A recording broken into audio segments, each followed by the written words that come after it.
Welcome back in this afternoon session.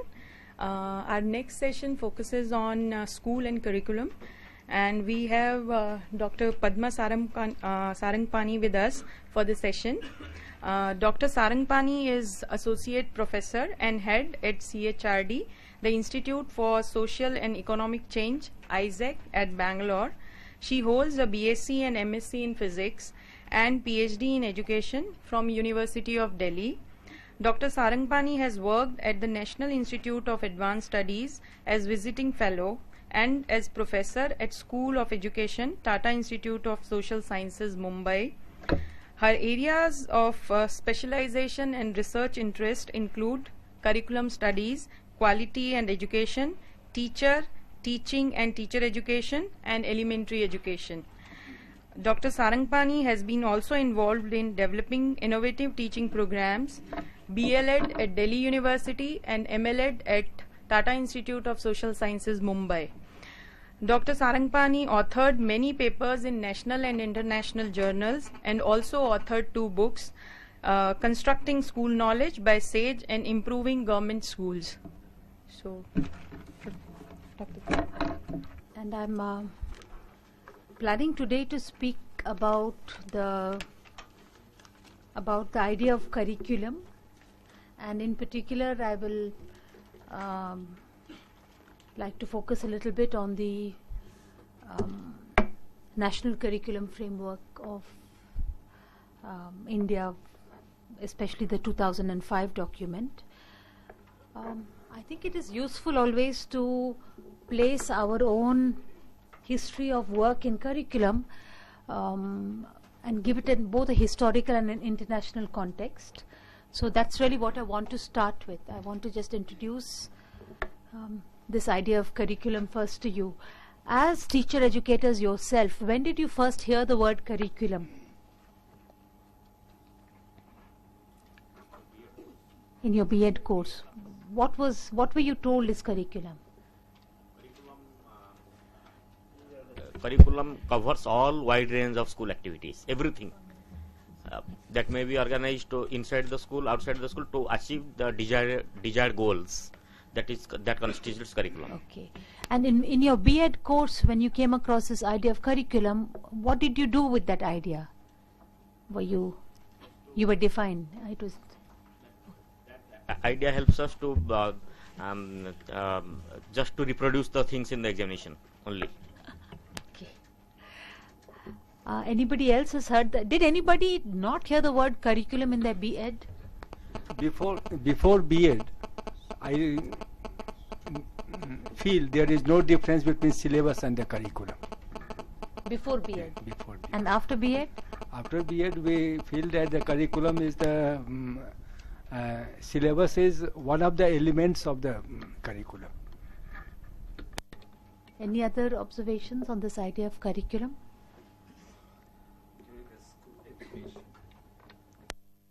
When I was a secondary school teacher earlier, then I had heard about the curriculum.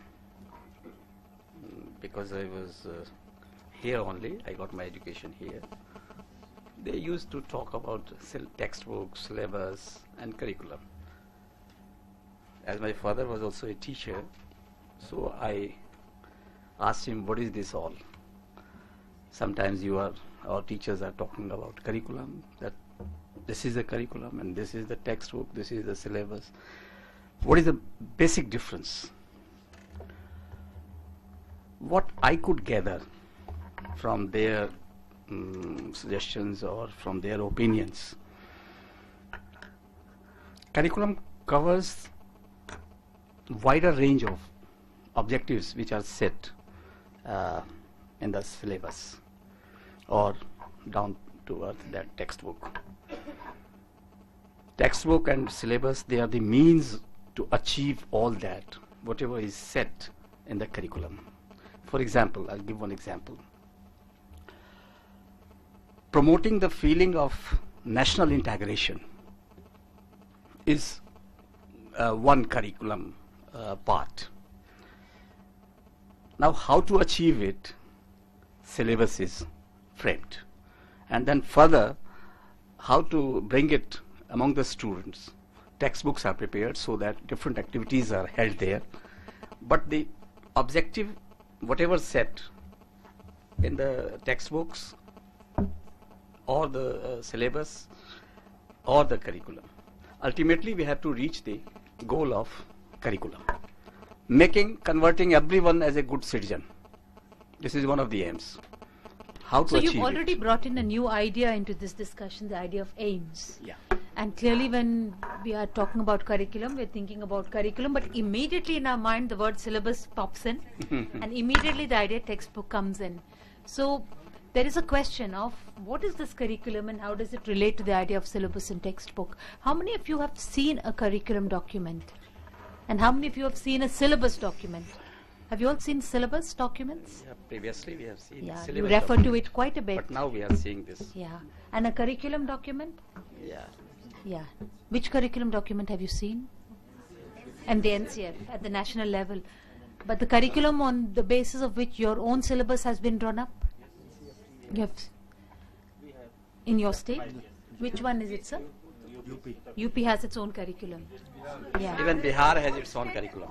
Yeah, so this is actually a new development in India, that at the state level, a new kind of a document called curriculum is being produced, being developed, and the idea is that it is the basis on which a syllabus should be formed and on which, based on which textbooks will be developed. Actually, this idea of curriculum in the Indian education system is quite new. Until about 20-30 years ago, we did not feel the need for curriculum. We used to work with text syllabi. And even syllabus used to be heavily referred because the exams would be based upon the syllabus and we would always check, have the portions been covered. So clearly the syllabus was a very practical document which prescribed in a fair degree of detail the course of all the content which would need to be covered in the period of a year. And we actually never felt the need to refer to anything called curriculum. Maybe curriculum existed, but only people who drew up the syllabus saw the curriculum. But people who taught either had the textbooks and at best the syllabus they would refer to. But the most common artifact which all of us got in our hands was the textbook. Not only as students but even as teachers. We rarely actually, yes, syllabus was more common, but the curriculum was referred to perhaps, but we never actually dealt with it, we never turned its pages, we never checked is the syllabus in line with the curriculum and so on. So actually the Indian education system by and large until the 70s did not need an idea of curriculum. And it was not based on the idea of curriculum. But since the 70s, the notion of curriculum is entered into the Indian education system. Initially the curriculum, there was an exercise within the NCRT to conduct and to develop a national curriculum framework. So in fact the first national curriculum framework was developed in 1974. But nobody outside NCRT had seen it. It did not have this kind of wide circulation in the academic education community as the NCF today has. So even in 74 a curriculum document was prepared, but it seemed to serve the purpose of some national thinking out of which syllabus will flow. And apart from people who wrote the syllabus, maybe nobody looked at the curriculum. So there was a kind of a tacit understanding that we know what needs to be taught. We know what are the broad aims of education. We know the content which needs to be covered, and it was in a very organic way that the syllabus was being developed, the textbooks were being developed. But since the 1970s to today, we see that this idea of curriculum has really moved. First of all, it has moved out of NCRT. Yeah? The idea is that more than, it's not only NCRT people who need to refer to curriculum, but it must have a wider circulation. So in 1984, NCRT undertook the second exercise to build a national curriculum framework. This time it was a little bit more influential. Whenever people wrote textbooks, if you look at the preface of the textbook, they would always say, this textbook is prepared on the basis of the National Curriculum Framework 1988. I don't know how many of you saw that document. Has any of you seen it? The 1988 curriculum document. It's a slim book. It has about 5 chapters. It lays out the aims of education. It lays out the structure of education for primary school and for secondary school. It lays out a chapter on the need to work with the curriculum objectives approach. It has a chapter which talks about assessment. That's really the structure of the National Curriculum Framework of 1988. How many of you have heard of the 2000 National Curriculum Framework of School Education? Maybe you have even seen the document. That document, so the 1988 Curriculum Framework was really prepared within the NCERT through a lot of deliberation within the NCERT, and the clear idea was that this curriculum framework should inform the design of textbooks. So the expectation was that people who worked on textbooks and designed it would refer to the curriculum and think about what is the suggestions of the curriculum. So the curriculum is saying follow objectives method. So the textbooks are trying to adopt the objectives method. The curriculum was saying plan instruction for 220 days. So the course syllabus is being planned so that it carries the idea of about 220 days of instruction. The curriculum is saying 40% of the time in the school should be spent on languages, 30% on mathematics. So it is giving a portioning of time, and the design of the school is reflecting some of these considerations. So the 1988 curriculum framework in India had a little bit more circulation. It was trying to more systematically inform the design of the content of schooling. The 2000 curriculum framework, many of us have heard of it. In fact, something interesting happened at the time in which the 2000 curriculum framework was being developed. A draft curriculum framework was widely disseminated and discussed in this country. There were copies of the draft curriculum framework which were sent out to various parts of the country, inviting opinions and reactions. Many of us reacted also to it. I don't know how many of you knew what was the context of the reactions. It also, created a lot of interest, and everybody became involved in the curriculum framework of 2000. So much so that there was even a Supreme Court case on the curriculum framework. A topic, but we'll take it up. That's an important point, but that was not why it became controversial. It became controversial because suddenly people saying, everybody's already suspicious. There's a BJP government in the center, the NDA, and they were expecting that the curriculum will reflect ideological elements of a NDA government, and there was a lot of debate and controversy over the saffronization of the curriculum. Have any of you heard the saffronization debates? Of course, it was erupting in the history books, but it was also there in the space of curriculum. People were saying, look, the aims of education should be the constitutional aims, but we are seeing a kind of a type of nationalism reflected in the national curriculum framework, which is not an alignment with the constitutional aims. It is imagining Indian education in a different way. It is imagining the content of Indian education drawing on different sources. It is referring back to ancient Indian traditions to draw its ideas of education. So there was a lot of debate at that time. In fact, it was like an eruption. Before that, nobody in the Indian public, apart from us educators, had heard the word curriculum. Suddenly the word curriculum was being talked about in the political science departments of the university, in the intellectual people. It was being written about in the newspapers.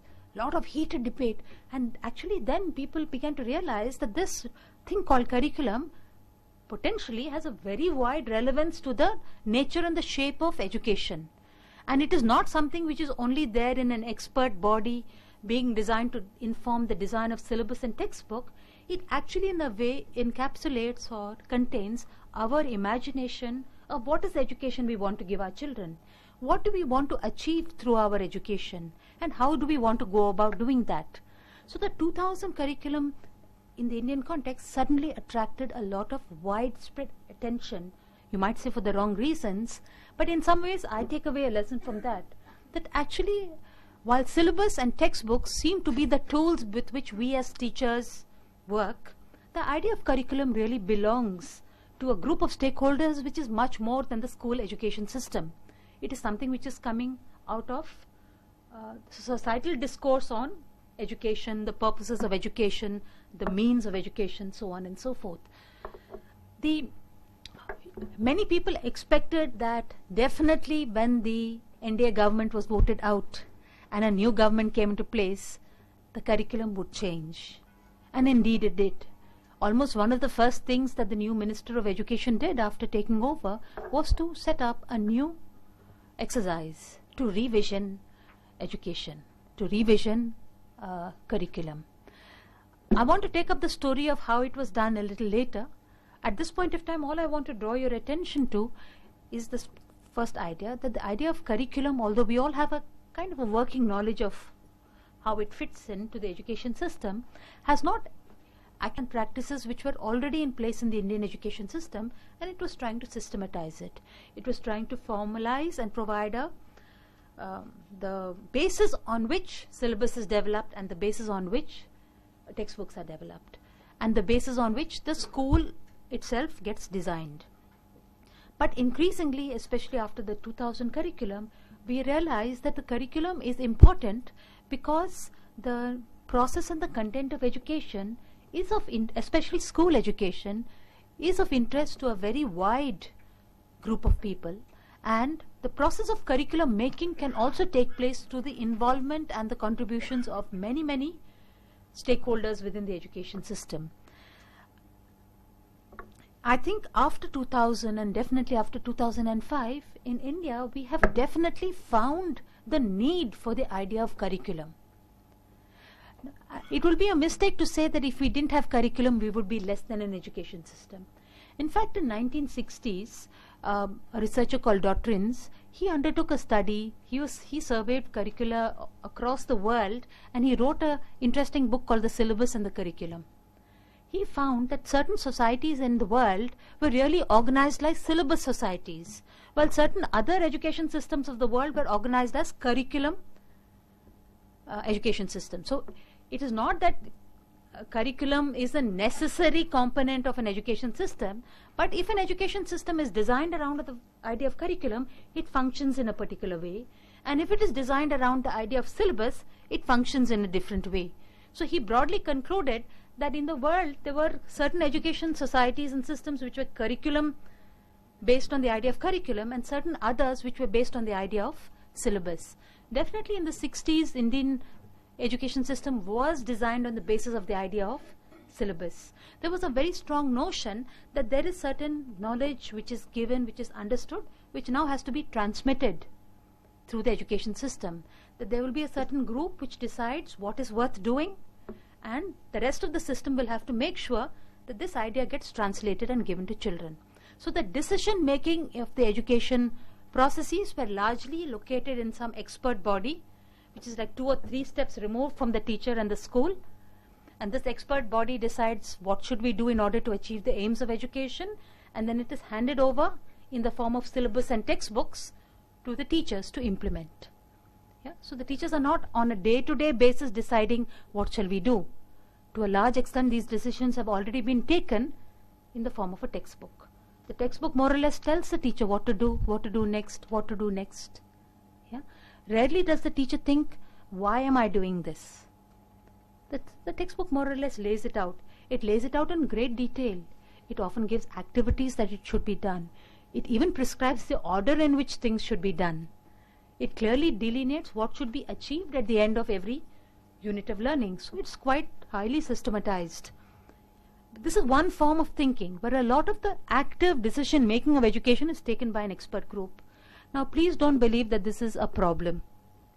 This is just the way in which some education systems are designed. Other education systems are designed where a lot of the requirement of decision making is actually transferred down, closer to a teacher, closer to the classroom. It may be at the level of a school, it may be at the level of a teacher, and these systems tend to be more curriculum oriented.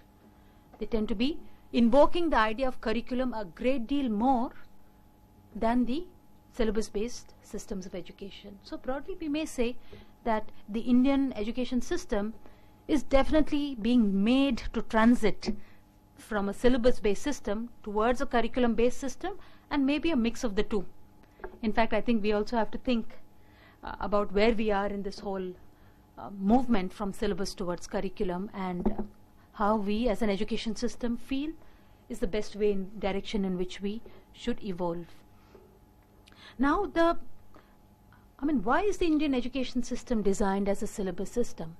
The answer to this really, if you ask Krishna Kumar, he'll tell you it's not even a syllabus system, it's really a textbook system. He has used this idea of a textbook culture. Have any of you come across that term before? Yes. Yeah. Professor Krishna Kumar has described the Indian education system as a textbook culture. by which he means that more or less you can predict what will happen in a classroom based on the textbook. The textbook decides how it will be done, when it will be done, by which means it will be done, and what should be achieved at the end of it. So the textbook is a great determinant of the classroom, and he's called this a textbook culture. And according to Krishna Kumar, this became the feature of the Indian education system because of a certain colonial practice. The colonial education system prescribed textbooks, and teachers were expected to follow the textbook, and the examination determined what is worth learning and in what form it needs to be learnt. And the system was really evolved around that. It was really a system in which what is worth knowing is decided by colonial masters who decide, well, we'll include this or exclude that. It is encoded into textbooks which are given to teachers to teach. I think as educators we recognize that even today to a large extent we have functioned like that. In our states, the SCRT are the new masters. They decide. They got to get together a textbook committee. We may have even participated in such textbook committees. But we are deciding what will be done. We encode it into the textbook. We give it to the system, and our inspectors go to make sure that the textbook is being followed the way it is meant to be followed. Sometimes we even go to the extent that we provide lesson plans. You will not only teach the textbook, but you will teach the textbook in this way. It's not only the government system, but even very successful private schools do just that. Almost by minute to minute, they are telling the teacher, do this, then do this is how you should do, this is what you should not do. So our system is actually even today quite structured in this way. It revolves around the idea of textbook as the carrier of worthwhile knowledge. So some of these questions that you raised, what are the aims of education? I mean, if social cohesion is the aim of my education system, that is, through 10 years of schooling, I want my children to have a very vibrant idea of how we as an Indian society should live together. But I rarely think, is my curriculum achieving this? Am I achieving this aim through my content of the textbooks? We rarely have opportunities where we think about these issues. Rarely does it come up as something that we are supposed to be teaching. Maybe in SCRT they're supposed to think about it. You're right, even sometimes the Supreme Court thinks that it should think that to make Indians environmental friendly, a new subject called environment study should be included in the textbooks, into the syllabus. So a lot of these decisions are being made very far removed from the classroom, and ultimately what reaches the teacher is a subject to be taught and a textbook based on which that subject will be taught, and an examination based on which the subject will be evaluated. So this is largely a system of education which was by designed by colonial education society. I mean, the structure of education in colonial India was this, and we pretty much inherited it and continued it. We have our own traditions of learning which also did not disagree with this. So a lot of the practices of rote memorization and examination based learning is something which is supported by our own cultures of learning and also supported by this textbook culture of the Indian education system. In fact, even in 1911, when you read some of the education reports, they are bemoaning the fact that in the classrooms you go, all you see is this rectification of repeat. And Krishna Kumar feels that this is what really is the problem of Indian education system. In his essay, Origins of India's Textbook Culture, he really brings out, why are our practices like this? How is it got ossified into this learning for the examination through rote as one of the very dominant educational practices? So, in a way, the Indian education system was designed to be a syllabus-based system by the colonial education system and by the structures that were created for textbook development and curricular decisions, and also by the way we planned our teacher education. As teachers we were all trained to be teachers, right? We went through our B.Ed programs, many of us did. We were asked to do lesson plans. We were given the textbook and told to make lesson plans for this content of the textbook. Was anybody given the problem that you have to teach force, make a lesson plan for that? No, we were given the textbook and we were told prepare a lesson plan for this content. To that extent, our teacher education trained us to deliver textbooks. It did not actually train us to think about what is the objective of this chapter.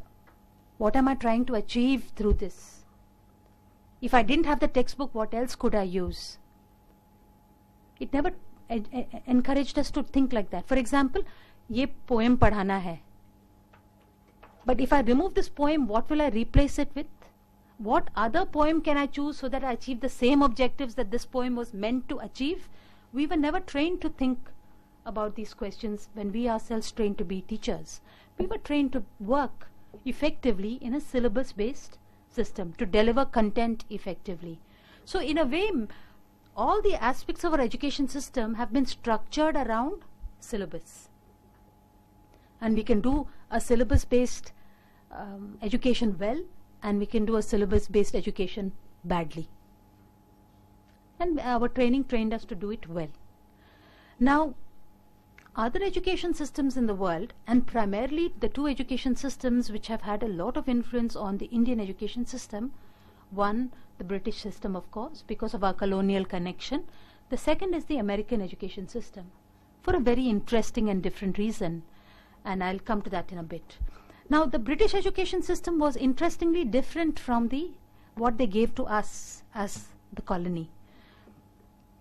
In Britain itself, teachers and the local education authorities were actually very powerful in curricular decision making. They were very influential in the choice of content and how it will be taught. There was no national system of education in Britain. It was really the local education authorities which were preparing or even delegating this responsibility to schools and to teachers. So the autonomous teacher is quite an important aspect of the British education system, at least until the 1980s, until they also began to shift towards a more centralized education planning model. A lot of their education planning was happening at a very decentralized level, and an important curriculum researcher called Lawrence Stenhouse speaks of the idea of a process curriculum, where the teacher is a researcher. In fact, he was the one who to first propose the idea of action research and teacher as researcher, where he felt that the whole process of teaching is it's like doing research. So you want to achieve the same, like say a national value is your aim, or your aim is to maybe do problem solving in mathematics is the aim, or understand some algebraic aspect is your aim, and the teacher is keeping that aim in mind and being very flexible in terms of where she will seek out her resources in order to achieve that aim. And the whole process of teaching, according to Stenhouse, was like doing research. Some people say he was idealizing the notion of a teacher a lot. This seemed like... Sometime in 1966, 60s? Yeah, it was between the 60s and 70s. In fact, that was a time in Britain where there was a lot of interesting experimentation and new innovation happening in the area of curriculum. New ways of thinking about science teaching, new ways of thinking about mathematics education, new ways of thinking about social science education. A lot of it was inspired by the new thinking about how children learn and understand, all infusing the kind of a creativity in which the teacher was seen as very, very central. In fact, recently I've been researching the whole conception of teacher resource centers as important sites for in-service teacher education, and I have found that in the 60s and 70s, the UK was very active in the establishment of teacher resource centers, and in fact one of the prominent resource persons of that period says teacher resource centers were of the teachers, for the teachers, by the teachers. So there was this notion that the teacher community itself will become the engine through which education will be kept vibrant, alive, responsive to the needs of, and the teachers are interpreting aims of education and translating it into meaningful curricular products. So who's doing the thinking now? The teacher. And on what basis is the teacher doing the thinking? On the basis of curriculum articulations. She doesn't have a textbook. She's free to choose anything in order to achieve the curricular aims. So she has enormous freedom which she has to exercise with a lot of authority and insight. She's not seen as somebody transmitting a textbook. She's in fact not given a textbook. What you find in the Britain of that period is many textbooks which are being written, but no one is being prescribed. So the idea is that teachers are actually exercising a lot of thinking and decision making on curriculum and interpreting aims of education and translating it into curriculum. And that's why teacher resource centers are seen as important sites which will support teachers to do this effectively. These are professional fora where teachers would meet, they would talk to each other, they would exchange ideas, and then they would go back and support their practice. So that was, but we may say that actually this British system by and large did not directly influence policy making in India, but definitely a lot of the important curriculum innovations in India were being inspired by this British system. And in particular, I have in mind the Hoshangabad science teaching program. In a time in which Indian education was quite syllabus oriented and centralized in its planning structure, the Hoshangabad science teaching program was operating at a very local level, designing textbooks in a very different way and expecting teachers to play a different role in the design of textbooks and in the interpretation of textbooks.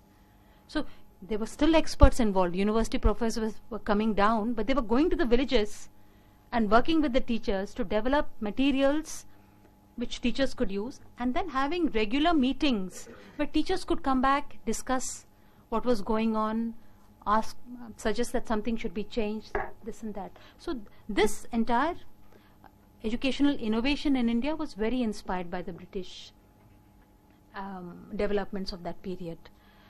And in some ways we may say that some of the changes that we are seeing today in India I trace back to that kind of inheritance that we have of curriculum innovation in this country. The other important influence on the Indian education system really comes out of the US. And in some ways it was far more influential than the British innovation of that period. During the 1960s, through a US-aided supported program, many key Indians went to the US to study. Now in the US, important developments had happened in this domain of curriculum. We may say that a lot of the formalization of theory of curriculum really comes to us out of the efforts of educators in the US, starting from, of course, theorizers like Bobbitt, but very influentially and importantly, educationists called Tyler. I'm sure you have all read Tyler's Basic Principles of Curriculum or heard the name Tyler. Yeah. Or Hilda Taba, perhaps you have heard the name. And perhaps Bloom. Of course, Bloom. No? Yeah. Well, Bloom is a student of Tyler. And a lot of the thinking on curriculum that Tyler formalized, Bloom really brought it to a new level of pragmatic application. Now, a lot of our discourse on curriculum really, when we think about it, a lot of it comes starting with Dewey, who in a way is almost the first systematic philosopher saying that aims of education will directly tell us and dictate and direct curriculum. In other words, when we think curriculum, we have to think aims of education. So curriculum is a discussion which is really connecting directly the processes of education to the aims of education. And by aims of education, I don't mean what should I achieve this month, what should I achieve this semester. It's what should I achieve out of 10 years of schooling. What should I achieve out of primary level of schooling? So it's aims of education which are articulated at a very broad level, wider level, which have to then, of course, tell us, therefore, what shall we do now? So the aims of education should really inform and enable us to answer some of these questions. Now, in US at that time, when Tyler especially wrote this influential book of his called The Basic Principles of Curriculum, and I'll be really happy if our Arizona State University corrects me, because this is all my reconstructed history of your history, is that at that point of time, and when you read Tyler's Basic Principles of Curriculum, he is responding to a situation on the ground where there are teachers all trying to solve these problems and teachers in schools trying to create their own curricular content based on their own interpretations of what are the aims of education. And Tyler seems to be really frustrated because he felt it was happening in very, very ad hoc ways, haphazard ways, being done differently by different people. And Tyler felt that there was a method by which it could be done. He felt if you're clear what you want to get out of education, that should be able to tell you what you should choose, what content will work it, and you should be able to derive your educational experiences keeping in mind what you want to get out of it. Yeah? So he was really saying that you should use a system to arrive at your aims of education. Tyler was saying that psychological principles and philosophical positions that you have very importantly inform your curricular choices. Yeah? Because psychological principles will tell you what can a child learn when, isn't it? You definitely, psychological principles are going to tell you how to organize your curriculum. It's going to tell you what is teachable and not teachable given the age group that you're going to work with. And your philosophical positions are going to tell you what is worth doing, what is important to do. Those kinds of questions your philosophical principles will tell you. And in addition, he said that there would be at least 3 sources which would inform the choice of curriculum. One would be what society thinks should be done. Yeah, because like the Supreme Court thinks, society thinks environmental education is necessary, or society thinks practical skills are very important, or society thinks everybody must learn English because that's the only way we will function. So society has views about education, rightly so, because school education is about children and everybody in society has an interest. So society will dictate. The subjects will dictate. Like mathematicians will say, this is what should be learnt in school mathematics. And a physicist will say, this is why physics should be learnt. And a language person will say, this is what you should do. So the subjects, which are the disciplines, they also dictate the choice of curriculum. And the subject, this, and I'm forgetting right now the third, but it'll come back to me.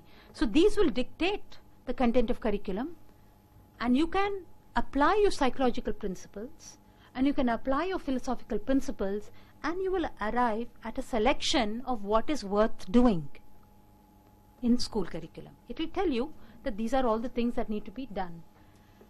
Now, Tylerian was whom we call believed in behavioral objectives. He felt that one of the biggest problems of the American system of that time is that teachers teach without knowing why they're teaching what they're teaching. So since they don't have clarity on the objectives, the lessons and the experiences that they plan are also vague. And they're never sure have we achieved our objective or not. Now Tyler was very clear that if you set up your objectives with a lot of clarity, that will inform you on how you should select experiences, and it will also tell you how to evaluate if you are made the correct choice or the wrong choice. So Tyler was very concerned, and I think all of us have been trained in behavioral objectives, isn't it? And Bloom in a way systematized it a great deal. He developed a taxonomy of objectives, saying that these are what you should look for. Don't use vague terms which are mentalistic. Use terms which you can see and observe and judge. So Bloom was really pushing towards the clarification of objectives. And the more clear your objectives are, the more clear your curricular decisions and your evaluation will be. Now, interestingly, Tyler saw his basic principles, and Bloom also, as an instrument which will go into the hands of the teacher. So who is making behavioral objectives? The teacher. Who is choosing content? It's the teacher. So it was really an instrument which was in the hand of a teacher to clarify the process of curriculum making. Now, the system in the US, at least when we read the works of Tyler and Bloom, clearly they were very, very influential, not only in the US but across the world. Bloom's taxonomy is one of the most translated books. You'll find it in more than 60 languages of the world. Enormously influential approach to the organization of content of the school curriculum. Now, in the 60s, through USAID, many important and influential Indian students were selected to go, and most of them studied with Benjamin Bloom actually. They were his students, his PhD students, and directly the vocabulary and the practices of behavioral objectives came right back into the Indian education system. Now, we mustn't confuse behavioral objectives with behaviorism. Behaviorism is, of course, a theory of learning which is it's a stimulus response theory which we associate with Skinner and others. Yeah, behavioral objectives was not really behaviorism, but the emphasis was on the observable behaviors based on which you will, which will direct your teaching, the selection of experiences and the evaluation processes. So we should just remember that difference. Now, the students of Bloom came back to India, and the approach of behavioral objectives became very, very widespread in the Indian education system. Now, unlike the US system where behavioral objectives were supposed to be used by teachers, because we are a syllabus society, behavioral objectives really became the basis on which textbooks were developed. Yeah, and we were all trained to write behavioral objectives when we wrote our lesson plans. We were trained to do that. But we were not given choices on content and so on. We had to take the textbook, figure out what are the likely behavioral objectives behind it, enumerate it in the beginning, and then go back to our Herbartian steps of the 5 steps through which we will deliver a lesson. And that really became the way in which we adapted Bloom into the Indian curricular context. Now, many of us who comment on Indian curriculum feel that the Indian curriculum remained largely a syllabus-based curriculum, which was very oriented towards the transmission of knowledge because of the continued influence of the Bloom's taxonomic approach and the behavioral objectives approach in the Indian curriculum. So almost it became like a mantra. You're no longer thinking, why should I teach? But once you've been told what you have to teach, you figure out the behavioral objectives and you teach to those objectives.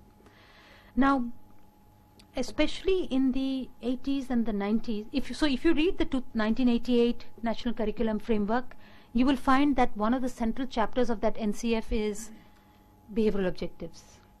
If you read 2000 Curriculum Framework also, you will find that after the ideological section of the curriculum, the core of the curriculum process is around setting up behavioral objectives and teaching to behavioral objectives. That is kind of the given. Now, from the 1990s onwards, there was a systematic questioning within India regarding the value of this approach and its suitability for the changing understanding regarding how children learn and how knowledge is constructed. So in a way we might say that so if you look at the 2005 curriculum framework, you will find that there is a very deliberate attempt in the 2005 curriculum framework to move out of a behavioral objectives approach to thinking about curricular content and to really make us think about curriculum in more complex ways. So we are no longer thinking of curriculum as the core problem of curriculum is not about how to translate content which is prescribed into behavioral objectives which need to be taught. We no longer think of the core problem of curriculum like that. We think about the core problem of curriculum as being one of figuring out what is worth teaching. And of course, based on our understanding of children's learning theory and cultural contexts of the classrooms, evolve ways in which this will be taught, or what kind of experiences that we should provide to children in order to translate it. I want to continue with the story, but I'm going to take a brief break now and ask you for your reactions, comments, or questions.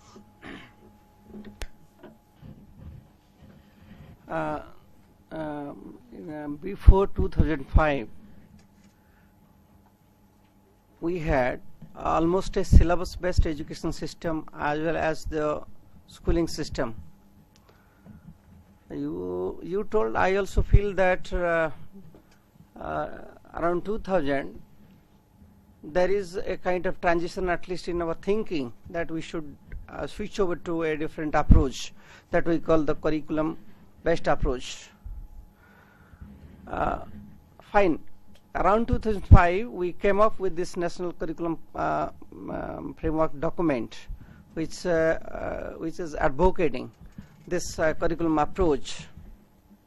But still, one thing what troubles me, we all realize and know that school systems, the teachers are still operating in the syllabus-based approach. System is that, but very often we assess the schools, the teaching, the teachers on parameters of this curriculum framework approach. So I think we have not given adequate time to the system, to the teachers to switch over this system. also I say that we have perhaps not taken adequate steps also to make teachers and systems to switch over to such a approach. So I think whether only this kind of debate, whether it's confined to the upper level intelligentsia, I mean educationist, or it is really a ground level issue, a debate. This is please clarify. Second is, okay, the curriculum, the national document is advocating for a curriculum approach. Do you, as a senior educationist of the country, do you feel that the national curriculum framework for teacher education adopted in 2009 has the potentiality to build up a teacher education system which can take up or design or take ahead the curriculum approach? These are the two clarifications, please.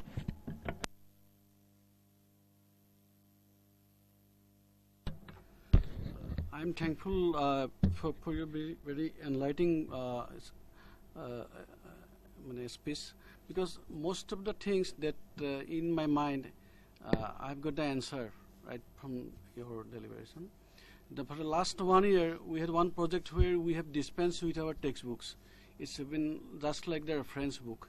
And I had in my mind some doubts, and I'm aware of the industrial system of school system that was prevalent in Europe, and you also referred in a way to that. Now this syllabus-based culture and also this curriculum-based culture that you have explained, through this I have now come to ascertain that my task is not entirely wrong, what we are doing. Yes, thank you very much. I think the point about the system's readiness for these changes is very important, and while sometimes in retrospect I feel that when the ideas of Bloom came into India, we were already ready for it in some ways, I feel, because the system, we were easily able to adapt the behavioral objectives approach into our syllabus based system, and the syllabus making process took on the Bloom's approach. In fact, widely people believe that at last syllabus making has become scientific, because now we have a scientific way of establishing objectives, and now we just have to translate the objectives. So there was this notion that it's now become scientific, and through the method we can manage it very well, and we know we have clarity now on what needs to be done. So the system took on the Bloom's approach very easily. Bloom's approach did not make us question the content of what we were selecting to teach, really. Of course it required that it has to be teachable, but how should we think about teachability and learnability? Per se, Bloom's taxonomy doesn't give you clues on that. You have to look at psychology and child development to understand how children learn, and the taxonomy is not in that sense a theory of learning. It's taking content, but nobody asks why this content and why not some other content. Nobody's asking you that. In a way, you're given the content, and now you have to analyze that content and organize it into, analyze it through the taxonomic vocabulary and categories which are provided to you. So it's not really shaking the fundamentals of the education system in any way. At least in the Indian context, it didn't. The content was fairly understood, accepted by everybody, and now we took this method and we applied it on the content. Now, but the new syllabus, the new curriculum is telling us don't take content of curriculum for granted. Why should we do this and not that? You can ask that question. You can ask the question, why now and not later? That is a question that even we as teachers have asked. Why should we do it in class 3? It should be done in class 5. Yeah? But the question, why should we do this at all? And why shouldn't we do something else? Normally as teachers, we have never felt that these are questions that we can ask. We've always been told that this is what has to be taught. Now the new curriculum approach in a way is saying that, look, these are not questions outside the purview of the teacher. The teacher can ask these questions as well. Not only teachers, all those people who are interested and engaged with curriculum can ask such questions. So in a way, so that one thing it has done, it has opened up the question of what is worth teaching, the selection of content of curriculum. The second thing that it has done is that it has it is reminding us that today our understanding of how children learn is much, much more sophisticated than it was in the 60s. In the 60s, the theories that were available to think about how children learn were really still quite behavioral. And at most, they were moving towards some kind of an information processing theory. Piaget was getting translated into English at that time, but still the understanding of how children learn through a Piagetian conception was not available widely in the world also, not leave alone in India. But what happened is that while the rest of the world has adapted and changed its own learning theories, today why Piaget? We've moved from Piaget to Vygotsky towards situated learning, activity theory, and a number of other important theories which are informing us how shall we think about children's learning, how should we think about teaching. But in India, we totally missed that bus. The rest of the world jumped onto that cognitive bus and moved ahead.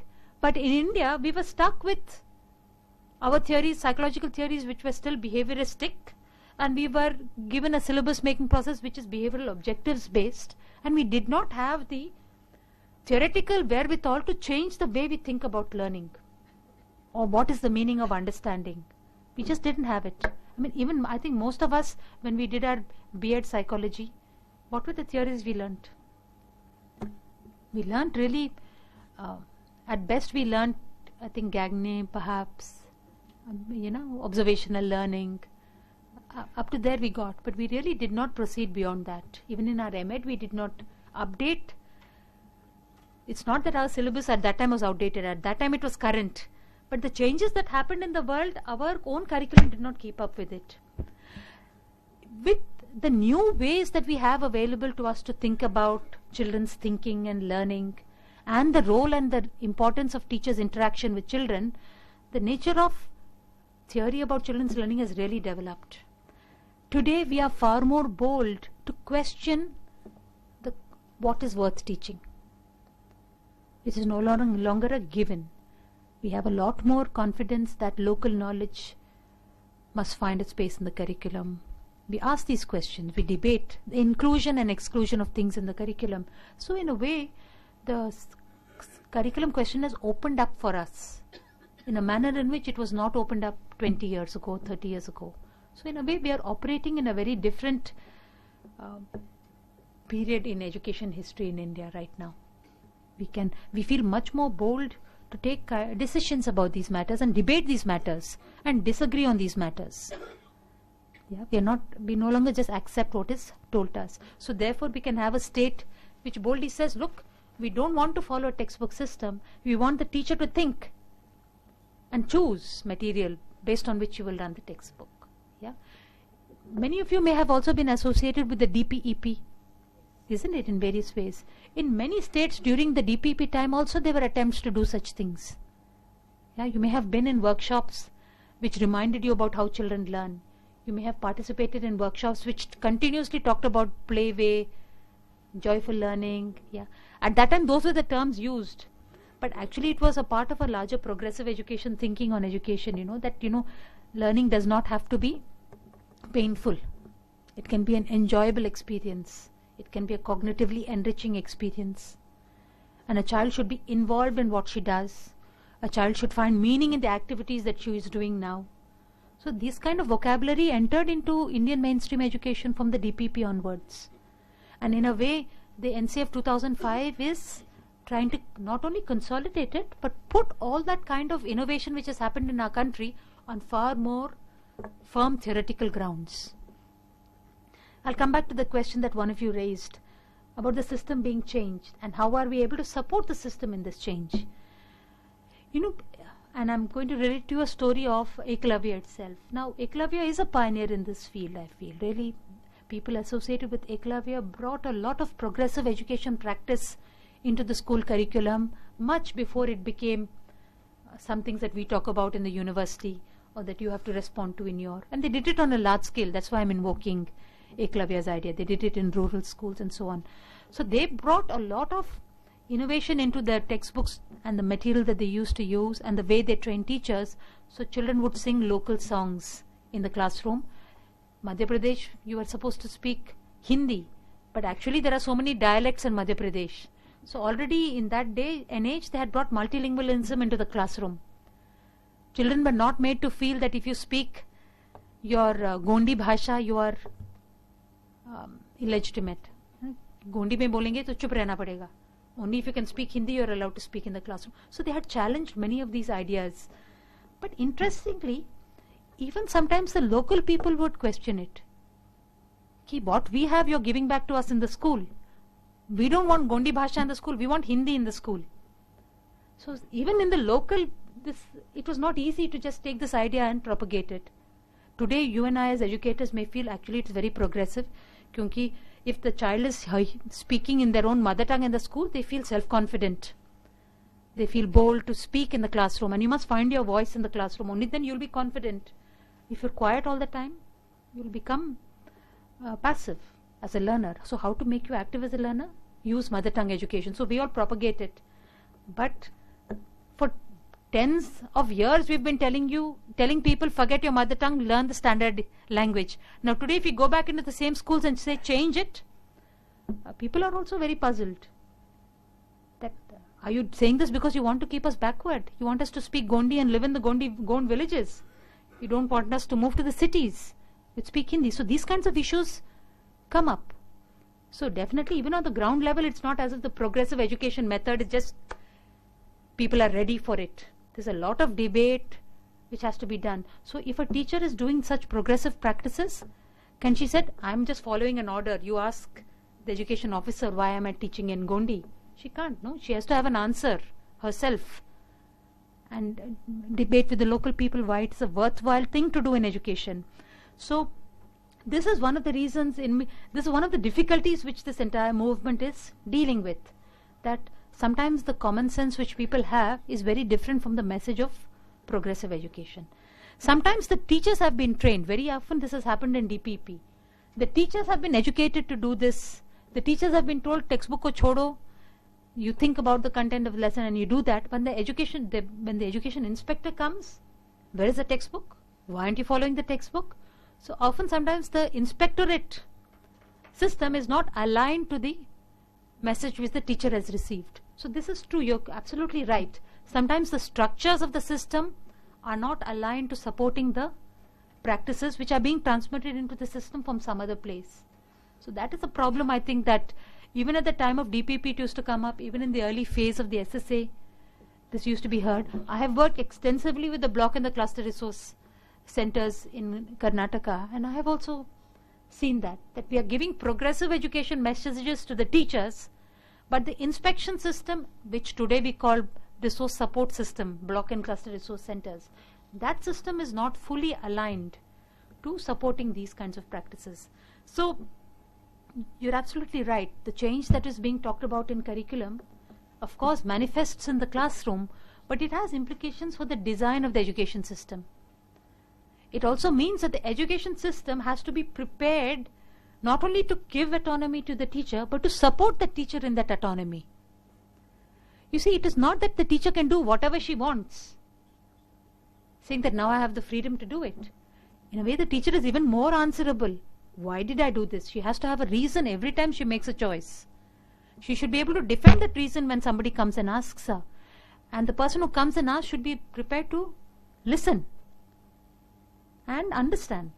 So we are actually demanding new kinds of practices for which the system by and large is not ready.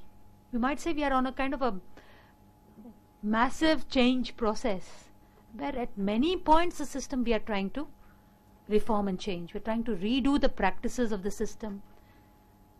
That's why even the word inspection today has become redundant. We don't want to talk about inspection anymore. We're saying resource support, cluster resource person, block resource person. We want that person to be a resource support. We want them to be, we call them structures of academic support. It's another matter that we don't give them the time or the resources to perform that function. But there is a recognition in the system that if you want the teacher to be like this, and why should the teacher be like that? Because a lot of what we want to achieve in education today will be better served if the teacher is like that. That is our thinking today. If we are in a phase in which education is free and compulsory for everybody and every child will have to come into school, the education system has to now respond to this. And our collective thinking on this matter is that in a syllabus-oriented education system, we will never be able to respond adequately to this situation on the ground. Only if a teacher is empowered through a curriculum mode of thinking, we will achieve this on the ground level. That's the kind of thinking which today the education system is broadly informed by. We are largely trying to work towards that. But it is a major departure from the earlier thinking. Now again, look at the system. It is working in, sometimes what I see on the ground is that curriculum ideas are taken and turned into a syllabus structure. So you will have highly progressive materials which are micromanaged in the system. Almost step by step it is told what to do, now what to do, now what to do, now what to do, now what to do. If you look at this, it's like script. When you see the drama, it looks very, very progressive, but the teacher is following a script. And if the teacher changes one line in the script, she can be, why have you changed that? So we may try to achieve progressive education through scripted practice.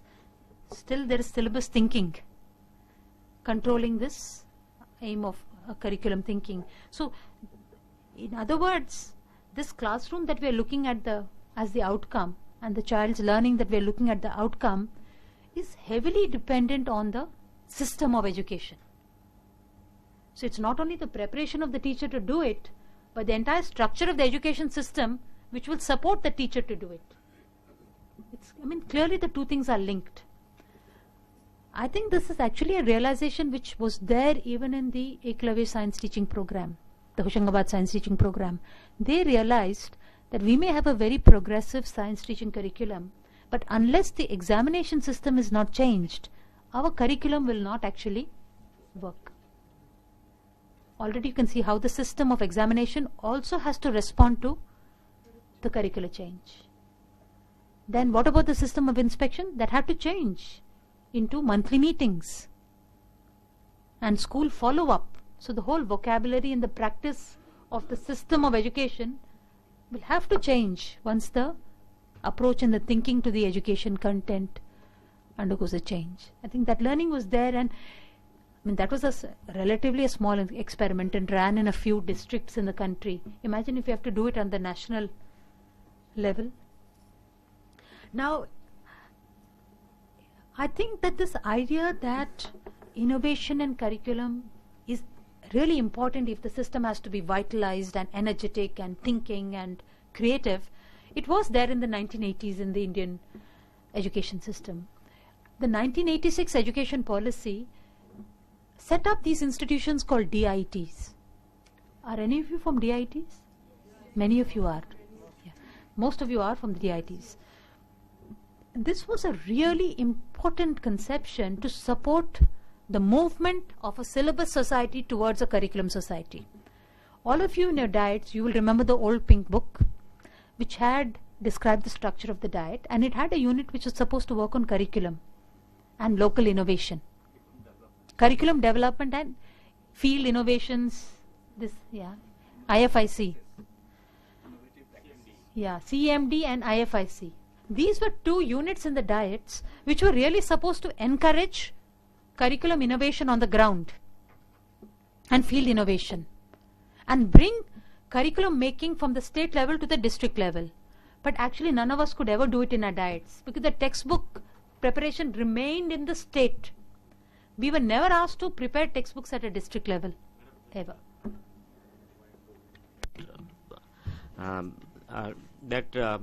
All the things discussed in this session, total curriculum society or a syllabus society or a textbook centric approach, whatever that is practiced in our country. I want to draw your attention on this issue that NCF is a major departure in the Indian educational history. But after the NCF highlighted very good things, and also in our system there are very positive things, a lot of positive things that we can actually translate the NCF's idea into the field in the classroom. But after the NCF, what was done? NCERT comes with a syllabus. Still, we focused on the syllabus-centric approach. NCERT comes with textbooks. We are talking about constructivism and all those things, like the American idea or UK idea that there will no textbook. We will set some standards, and the teacher will practice those things in the classroom. But still, just NCF comes off, but we still focuses on the syllabus. Again, the prescribed textbook by NCERT, and in the light of the NCERT, all the states, they prepare their syllabus, their textbooks. So we are saying all the things in theoretical, but still we are binding to the traditional thinkings. That is one thing. Second thing is that if we will analyze our existing system, we are giving focus on the teacher resource center in the form of BRC and CRC. There are the teachers are coming, they are discussing. The diet is also at the districts. But those structures are there. Those are the positive things. The teacher are coming. Now the teacher's idea has been changed. A lot of training has been done in SSA and also in DPEP. But the major hindrance, the major problem is with the syllabus and the textbook. Those are provided to the teachers. Again, we are telling that NCF is telling going beyond the textbook. So we have a middle path approach, in my opinion. One side we have the textbook syllabus, and another thing we have also promoting teacher innovativeness. So the teacher is giving full in our state, Odisha particularly, I am telling, in our teacher training programs, we are telling going beyond the textbook. The textbook is just a reference. All the experiences cannot be provided by the textbook. Textbook is just the teacher can, if the teacher can go beyond the test room and give the local resources, he can do. And how he will do? The CRC and BRCCs are there, they will support the teacher. The diet is there to support the teacher. So in my opinion, perhaps we are going a middle path approach. I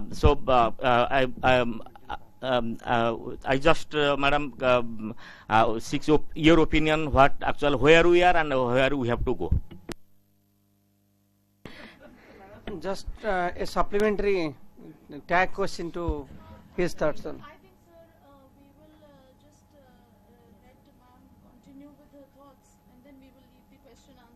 I think she is complying. She is reacting on the issues raised.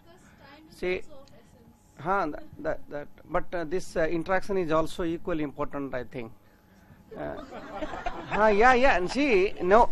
Let me be very honest. See, we are listening many thoughts, many ideas. When we ourselves, as state level senior teacher educators, or say some role having in policy decisions, when we ourselves are not clear, very much clear, then what to take for the state? This is my concern. We are listening a lot of ideas, we are listening much thoughts. We need clarification. See, what I feel over the almost 10 to 15 years over this, a lot of hotspots, particularly I feel hotspots in the entire education system. See, sometimes the idea of MLLA and learning competencies came before the people and the teachers really assimilated. Again, NCF, no, let us go for a holistic and let us live about all this. And again, so what actually these are, I feel some sort of, out of maybe we are watching the developments in the foreign countries and we are becoming very much enthusiastic to implement it or to bring a change in our system without due respect to the practical issues and the ground and the context of the country. This is.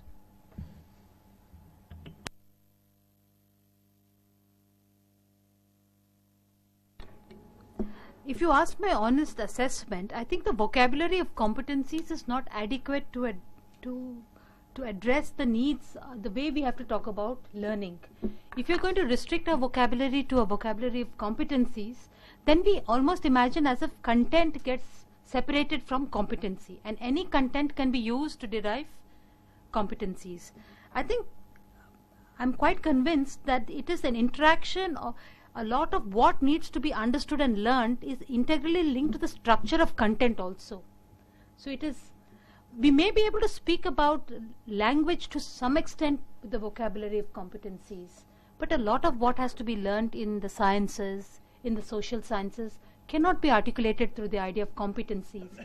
We need to have the vocabulary of concepts and knowledge also, along with competencies. So I think that in the education system, we have almost overly placed our hopes that competencies will provide us the solution of learning objectives or learning outcomes. Similarly, even when we speak about teacher preparation, we have reduced a lot of what the teacher does to the development of competencies, without realizing that a lot of teaching is like an integral whole. And teaching involves a lot of complex interplay of various kinds of knowledges and decision making which constantly teachers have to do. And it cannot be broken up into competencies which are practiced and then integrated into producing teaching. So actually I would say that the NCF 2005 is cautioning us not to go down the competencies road as a way of designing education. It is definitely moving away from that. It's also telling us that the behavioral objectives path of deciding outcomes of learning is very narrow. Sometimes it is extremely narrow. While learning has to be thought of in larger chunks, behavioral objectives is sometimes artificially breaking learning into small competencies or components and expecting that if I learn this and this and this and this and this, I can put it all together and achieve some important learning. So it is too much driven by this kind of a reductionist or breaking up approach towards analyzing content of knowledge. So the NCF 2005 is definitely advocating against that approach to thinking about learning. It is trying to remind us what does it mean to learn a discipline? What does it mean to learn physics? That every discipline represents a way of thinking about the world. And it is content and method which together comprise the learning within every disciplinary domain. So the way we think about knowledge is being readdressed in the NCF 2005. The way we think about how children think and learn is being readdressed in the NCF 2005. It's reminding us or trying to draw our attention to ways we should think about these aspects. Because it's only when we have an approach to thinking about knowledge that we will be able to understand what is the best way to dissect knowledge when we decide what should go into a lesson. Where the teacher is concerned, it is appearing like a hodgepodge because a lot of the basis on which the curriculum changes are being made are not normally being shared with teachers. Teachers were just told once, teach competencies, and today they are told, teach constructivism. Nobody has explained to the teacher why competencies or why constructivism. So I think if a lot of the curriculum change that we are proposing comes along with the reasons why this is desirable, then I think it will appear less like a hodgepodge and it will begin to appear more like progression or change and not ad hoc decisions. Today it just seems if somebody decides do this, we have to do it. And if somebody is deciding something else, we will do something else. So I agree with you, on the ground it may seem like hodgepodge. But in my view, the NCF 2005 has set into motion a direction of change which we should consistently maintain for some period of time in order to internalize the meaning of this change ourselves. The NCF 2005 intends that it will be a document read by teachers. Even in 2000, there was no imagination that that curriculum document will reach the hand of the teacher. It was there in English and it was in Hindi. Today the NCF 2005 has been translated into all the Indian languages. Why? Because the idea is that it should be read.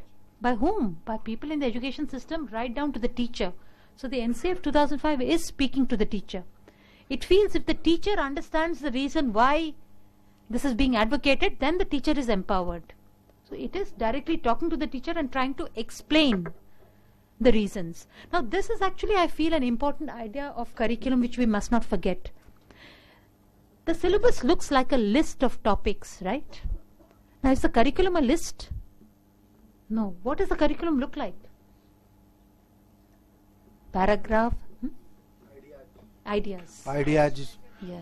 Paragraph. Main themes, how subject were taught, how can it be taught, why should it be taught? Why it should be taught. Then actually, you're right. The curriculum is a lot of the time talking about the whys. Why should it be done like this? Why is this important? Why not this? Why this? So the curriculum is really trying to go and provide the reasons behind, based on which we can make decisions. Ma'am, I want to know why we are making compartment like classes and subjects, math, science, social science, language, extra. In daily life, a child feeling in integrated form. And is it correct why syllabus or curriculum is not in integrated form? We have multi-grade, multi-level classes already, and I don't able to teach or able to facilitate every child at a time. Then you said Eklavya. Eklavya are mainly doing work in integrated form. Science, social science and mathematics like a class at a time inbuilt many subjects. I think you've raised an important point, that any curriculum document should be able to explain what is its approach to the school subjects. Yeah? Now, let me tell you what is the answer which the NCF 2005 tries to give to this question. It will tell you an approach. It will tell you what are the school subjects, what should be the basis on which school subjects are formed, and it should also be able to tell you how should children be grouped to facilitate their learning most. Is individualized instruction desirable? Should children be of the same age? Should they be vertically grouped? It should have some thinking about this, principles of organization of the school, you might say. Now, what would be the basis of this organization of the school? Some of it is pragmatic. Some of it is based on how children learn and what is desirable in how we group children. So a curriculum document should be able to enable you to think about these questions. Now, normally we have just done whatever we were given. We never thought it could be different. But the curriculum is kind of reminding us that we can ask this question. We can, as a group in a school, decide that actually children learn better if they are multi-age together. Maybe the same age children being together is not such a great idea. We can ask these questions, and we can even say that the design of the school should be different, but we should have our reasons for it. And our reasons may be drawn from socialization theory. How do children get socialized best? It could be drawn from learning theory, and the curriculum should enable us to think about these questions. In fact, the curriculum may even tell you, I'm just proposing hypothetically, curriculum could even say that there is no reason to group children age-wise. Sometimes you can group them age-wise, sometimes you can group them vertically. It may even tell you that.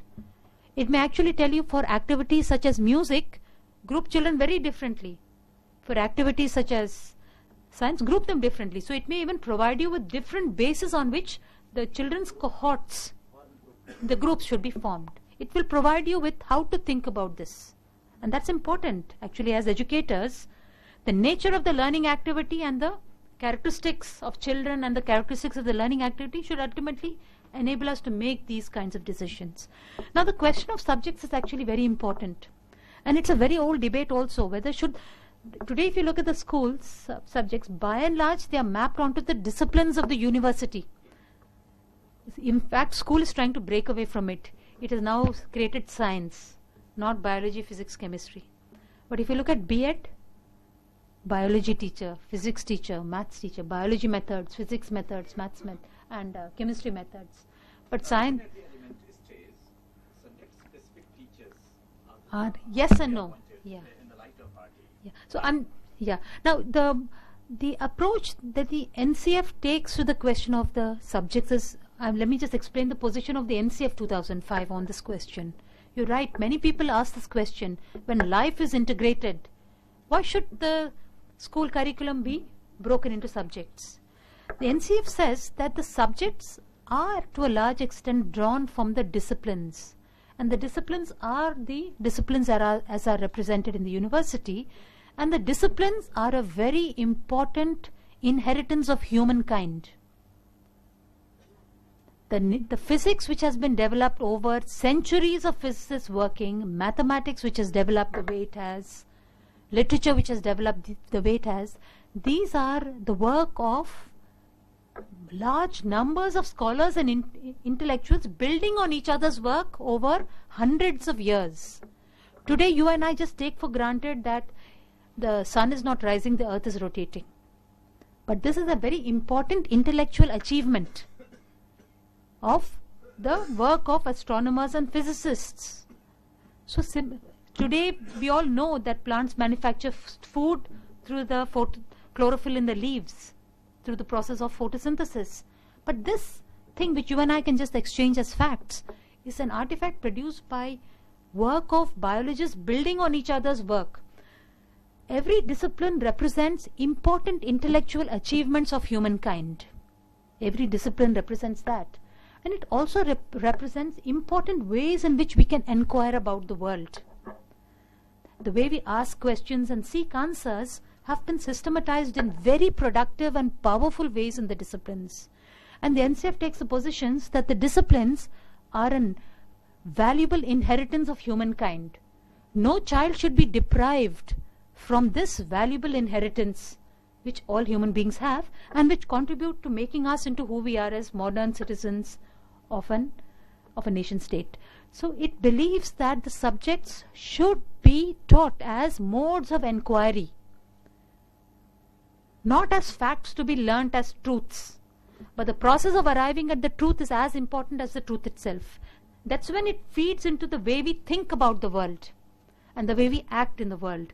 So the NCF does recommend that this is important. It also says that our own life gets enriched when we understand the disciplines.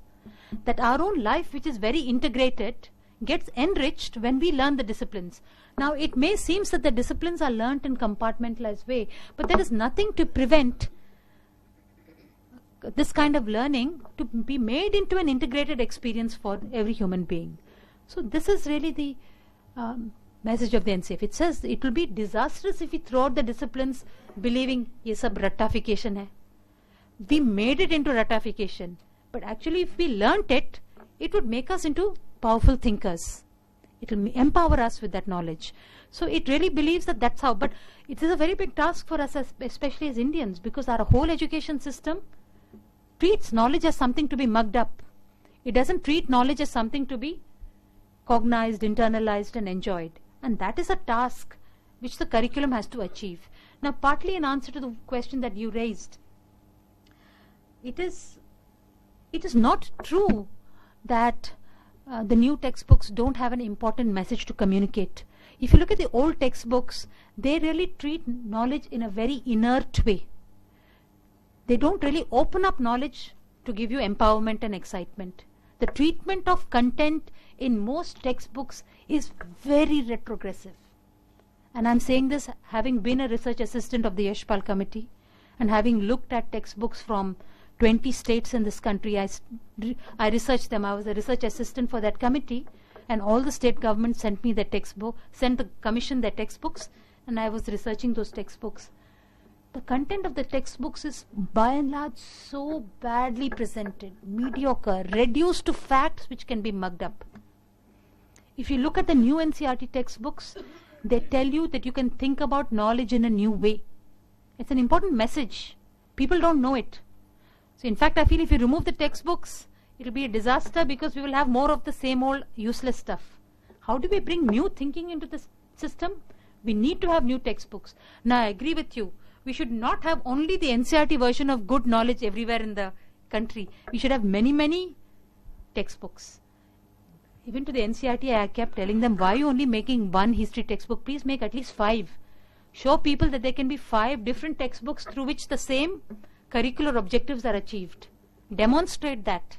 Otherwise, everybody will think one textbook will lead to the curricular objectives. So I agree with you.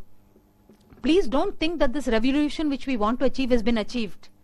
It is for us, you and I, to continue with this task.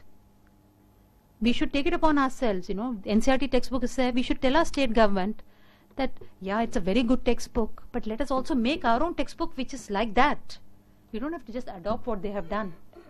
I have a submission. State government has developed textbooks based on this NCF 2005, but there is the question of the multiplicity of the textbook. So to develop a single textbook, it will take not less than 6 months of time in new way. But it is going to be a multiplicity of textbooks. It's so many cost and involvement. No, can it be? It is difficult to buy the first teacher to transact a single textbook. If it is a multiplicity, the multiple dimension of the thinking of the teachers, it should be reflected in the classroom process also. I agree with you, and you're absolutely right. Making good textbooks requires time, and unfortunately most of our state governments don't give us time. They want the textbook to be produced in such a rush. We should just completely object to that. It is not worth doing if you have to do it like that, very honestly. We just produce the minimum required. But if you want to produce a good textbook, we need time, we need opportunity to research, look at other products and make new textbooks. So that is something which we as a professional community should resist.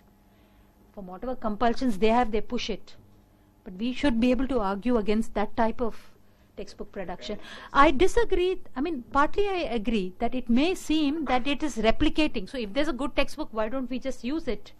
Well, that's one line of argument. But I think there can be many good textbooks which give us very good ideas.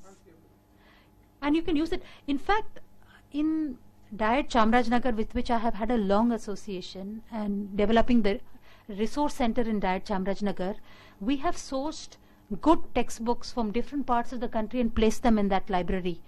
Because even a teacher educator should look at least 5 good textbooks before she goes in and teaches. She'll get good ideas when she looks at other textbooks, good activity to do, a new way of saying something, a very good illustration which brings out a concept very well.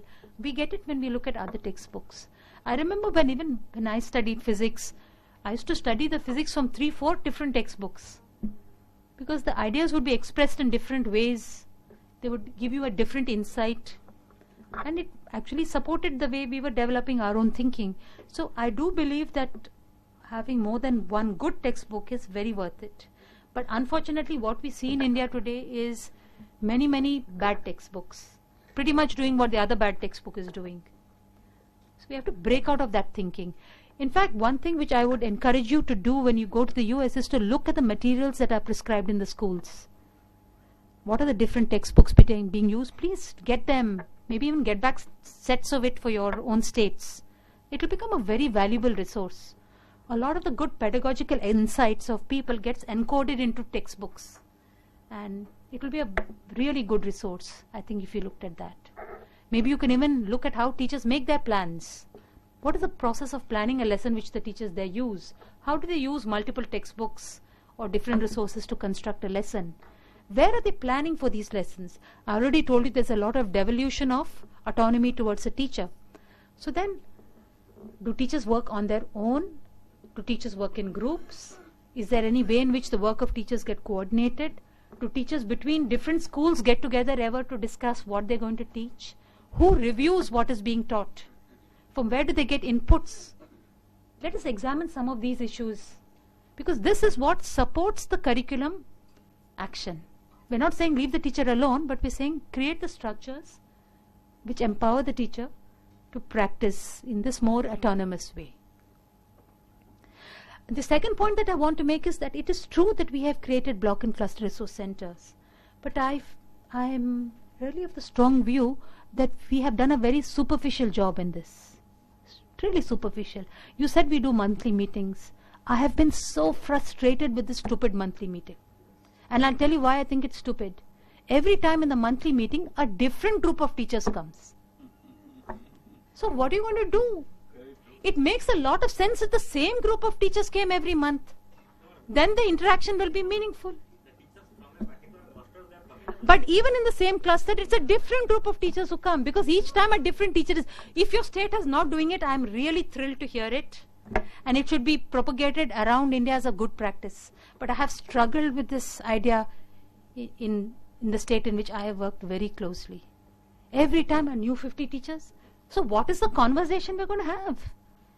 You would say, okay, see, it makes a lot of sense if we get together, we discuss, we plan something, then the next time we meet, we review what we planned, and we make plans for the next time. So the meeting should be subject-wise.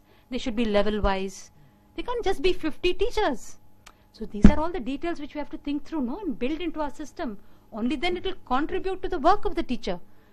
So, in fact, I really feel, and I did a study for the MHRD, looking at the practices of BRC, CRC. In so many, the devil is in the details. It's in these details that the system will be productive or useless. Right now, really, the way we are doing BRC, CRC meetings is not supporting curriculum. It is achieving a tick mark. Monthly meetings, yes. BRC meetings, yes. That's all it's doing. Yeah? But it is in the details of how these meetings support a function that really the logic of it lies. Please look at the CRC visits to the school. They go to visit the school. Now, when do they go back to that school? Nobody knows. So today they had a conversation when they went to the school with the teacher. Now that conversation makes sense if they're going to go back to the school, right? 1 month later they should go back. What did you do? What are we going to do next? That conversation should continue. What is happening now? They went once. Nobody knows when they will get to go again. So these meetings become like one-off. So we only end up doing inspection type of visits. It's not really educational support. So I want us to think about how systems can be structured for the purpose of education support. Yeah, I think it will be really good if we can see that and examine how this support for the teacher is getting systematically built so that all the details are attended to. And I think we all know that unless we pay attention to the detail, the system is not going to add up to some meaningful outcome.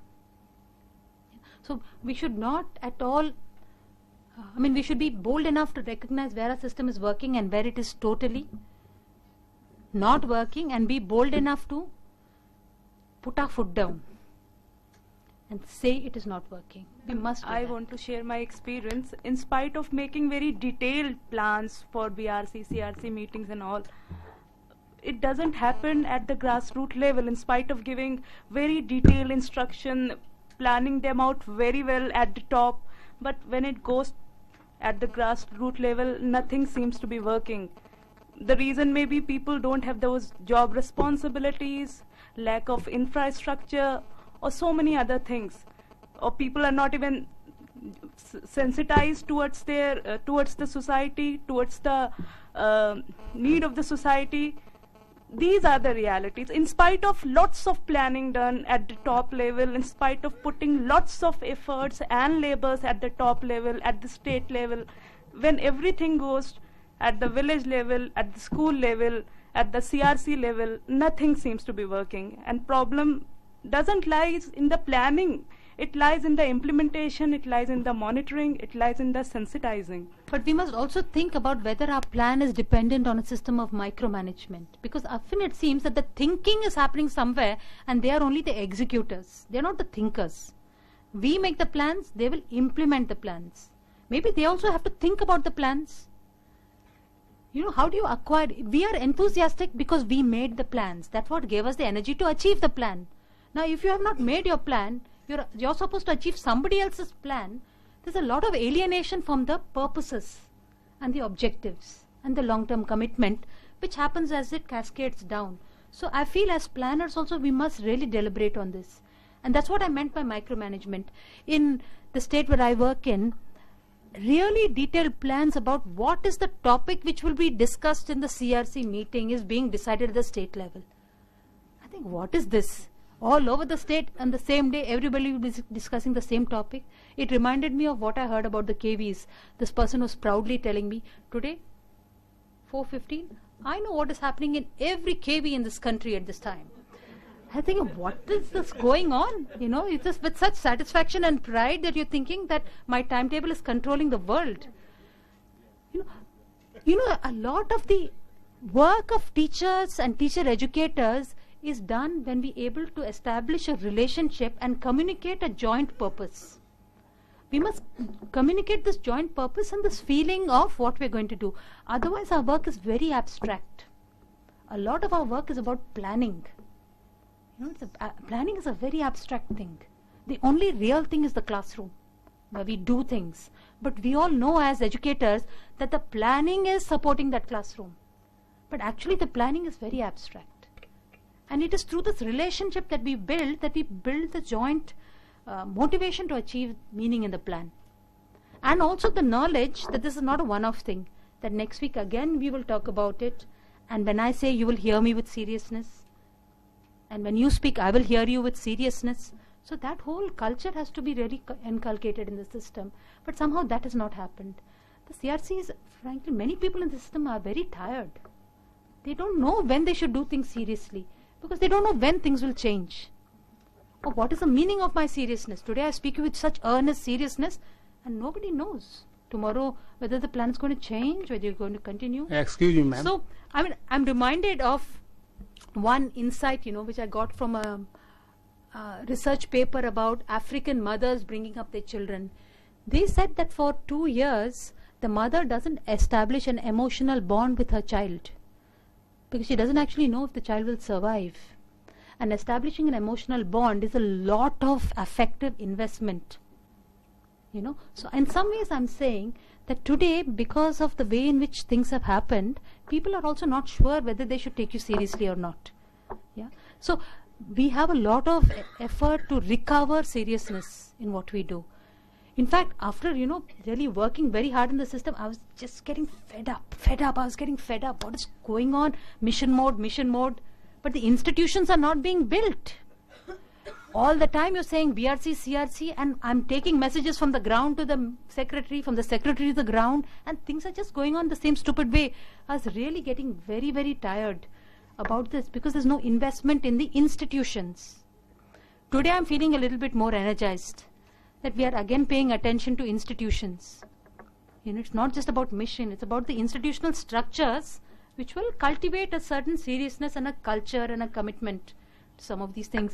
So I feel that we now have to recover the institutional building mode. And it takes time, but we should allow that time to build the culture and the seriousness. We are no longer in a mission that I will say and you will deliver.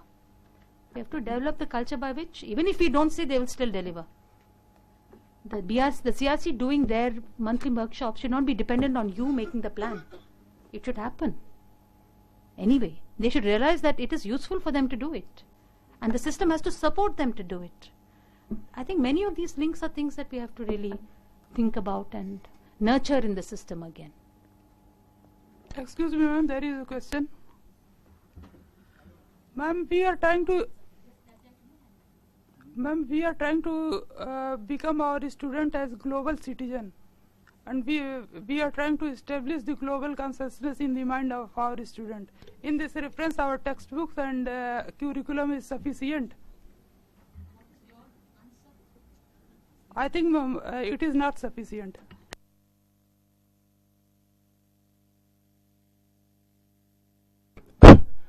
I want to know that what's the importance of curriculum in democratic India.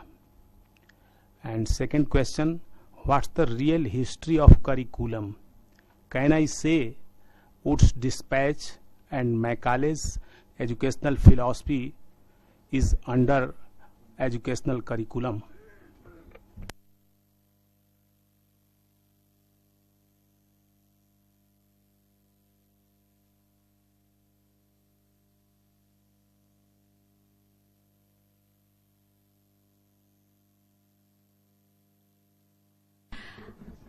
I believe what Dewey said, that when we ask a question, we already have an idea of the answer. It is difficult to ask a question if you don't know the answer. That's why I'm actually genuinely asking you to tell me what you think on this issue, because I don't think it is that I think a lot of, especially history, is how we build the story and how we construct it. It's not a yes and no type of thing. In my own view, I think curriculum is a very modern idea. I don't think in ancient India we can use the idea of curriculum, because it's linked to aims of education in a very broad systemic way. I don't think it is what a teacher wants to achieve which gives us the idea of curriculum. I think it's a systemic thing. In that sense, I think it's true that the British were responsible for constructing an education system in this country. Before that, we didn't have an education system. We had schools and we had teachers. Actually, we had teachers. I don't think we even had schools as such. Maybe there were tolls and pathshalas and madrasas. But there were really lots of teachers teaching children various kinds of things. So in the manner in which the education system has been constructed from the Wood's Dispatch, Macaulay's famous minute, I think it's true to say that the idea of curriculum more or less originates from that period. Your first question I have just forgotten. What is the importance of curriculum? You know, I think that's an important question actually. Why is the idea of curriculum important in a democratic society? And I think it is linked to the idea of democracy itself, which is an idea of processes which are built through communication and mutual explanation in the process of decision making, which is very participatory. Especially where school curriculum is concerned, not only making the decisions, but also laying bare the basis of those decisions and enabling many people to participate in the process of making these decisions is a feature of a democratic society. To that extent, I feel the NCF 2005 has had a level of democratic discussion at a very, very wide level. All over the country, people were discussing, debating, contributing. There were many groups having discussions, feeding into the curriculum process. Many, many teachers were involved in the discussions. So it was democratizing curriculum making. In other words, if you remember what I told you about NCF, the curriculum framework 1974 and the curriculum framework 1988, that was really treated as a document prepared by an expert body, the NCRT, and given to everybody else. If you look at NCF 2005, it is still NCRT's responsibility to make it together, but the deliberative process is very, very wide. Many, many people participate in the process of deliberating on curriculum. And again, this idea of deliberation as the key process of curriculum is Krishna Kumar's contribution, in my view. He says that I cannot as an expert tell you that this should be the curriculum. You and I have to come together and exchange our views and deliberate on it. And if we have disagreements, I must persuade you that I am right. And if you disagree with me, you must persuade me that I am wrong and you are right. So we have to debate and discuss and disagree. It also means that the curriculum is not fixed forever and ever. Because even though NCF 2005 is there, still we don't agree about everything in it. We still think something should be changed. So the discussion is on. And you will tell me that, look, this is why I disagree. And I will tell you, this is why I think it's right. And the next time we sit down to make curriculum, our disagreements and agreements will again come together. We'll come up with a new curriculum. It may look different from the old one. We may have consensus on many matters. We may still have disagreements on many matters, but that's okay. The consensus and the disagreements will continue.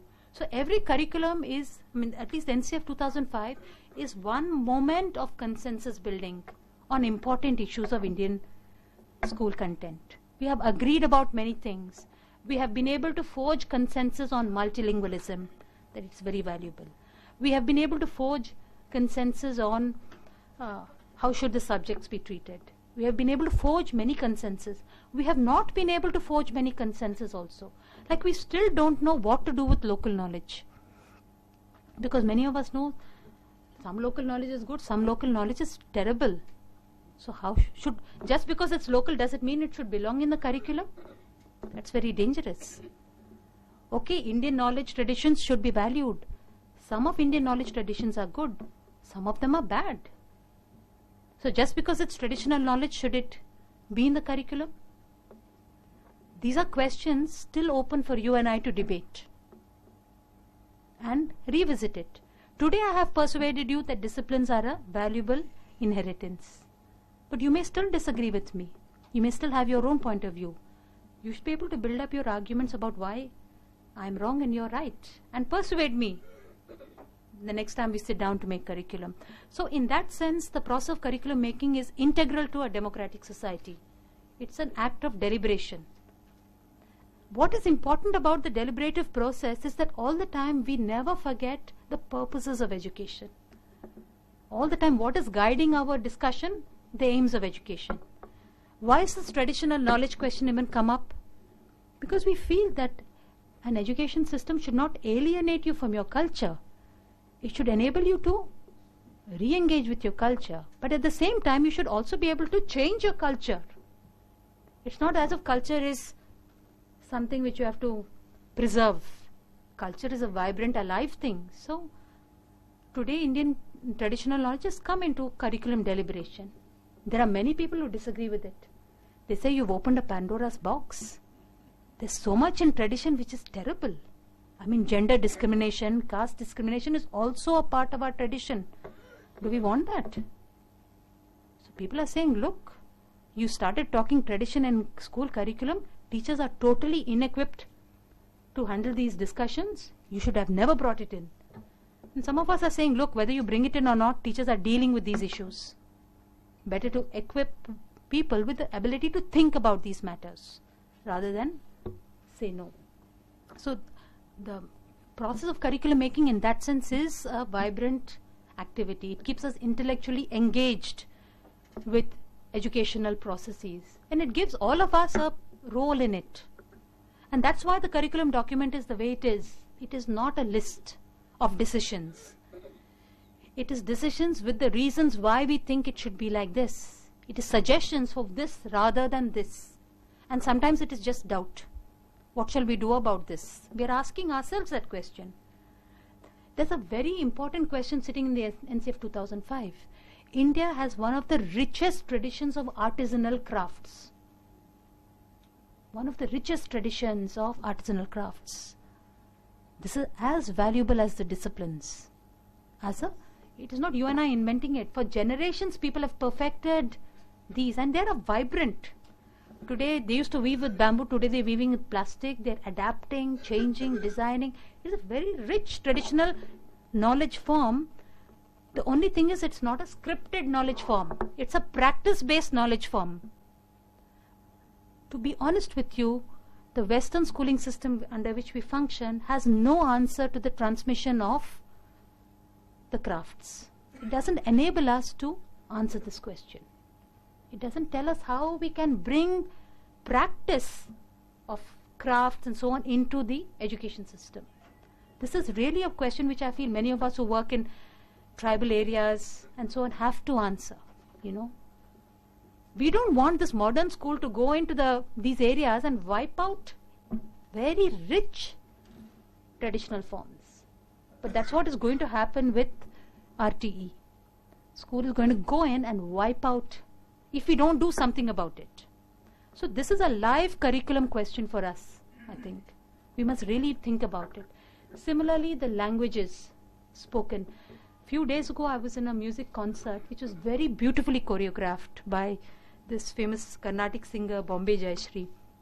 She arranged a choral music. Now, choir music is really from the church. But she was able to meld it with the Indian Carnatic traditions. So, very vibrant. And the children were coming out and speaking, but they were all speaking in English. I was really a bit feeling odd. What is happening? Have we lost our tongue? Maybe these were children who had spoken Kannada and Tamil and Telugu and Hindi, but now in the stage they're all speaking English and singing Carnatic music. Really, I was thinking about that. Is it maybe 50 years from now, our own languages will have got lost? What are we going to do about it? But then again, we don't want to be populist and chauvinistic. Only our mother tongue, no English. That's also stupid. So then, that's a curriculum problem for us. How are we going to take the two things together? Now, this is a curriculum problem with we in India are grappling. And I think it's a universal problem. We will find the same question being raised in other countries. I mean, they are also grappling with curriculum problems. So, in that sense, I don't think we should think about curriculum as something which we should all decide and then forevermore follow it. Every nation has got new issues which are coming up to which curriculum has to respond.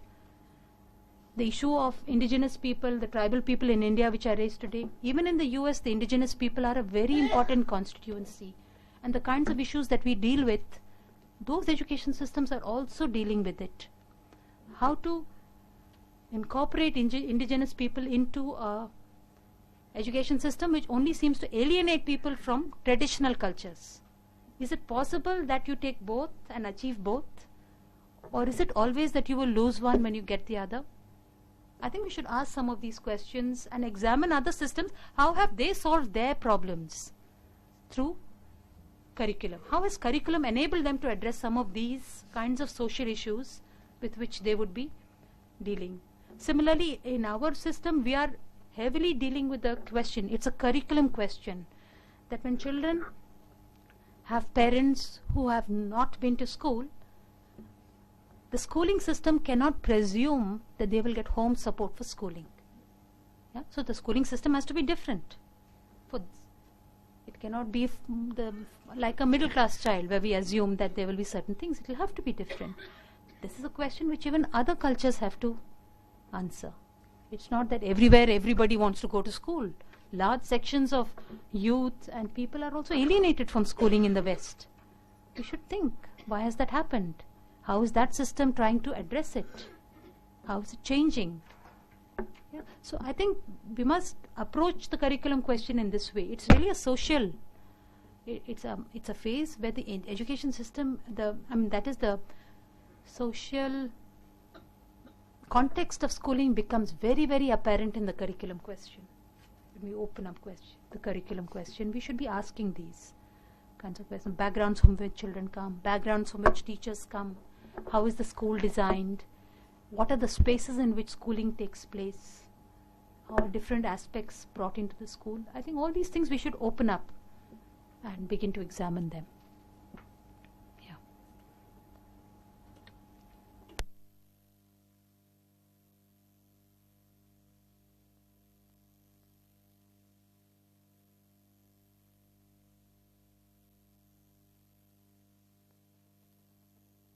Schooling system, one that primary and upper primary level 1-2 year classes, and simultaneously we have Kasturba Gandhi Balika Vidyalaya. There is multi-level, multi-grade classes and girls also.